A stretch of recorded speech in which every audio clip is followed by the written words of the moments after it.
Tengok dia orang dah melumpur lah. Hello, Assalamualaikum dan hi guys. Jom kita lihat sama-sama. Ini makanan kucing guys.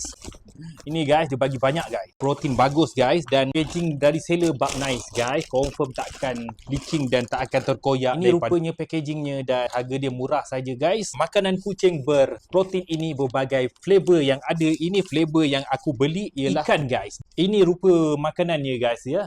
Seperti dadu-dadu rupanya. Kucing anda makan yang ada nikmat dan ketulan-ketulan ikan itu bila dia kunyah cair dalam mulut guys. Alright, mari follow aku bagi dia kur makan.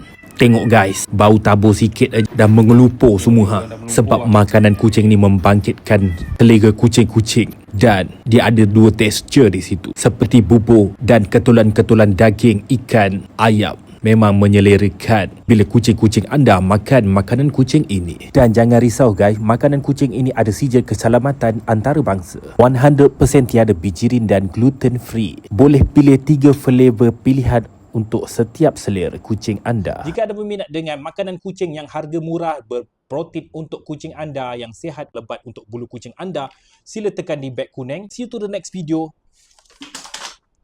Bye-bye.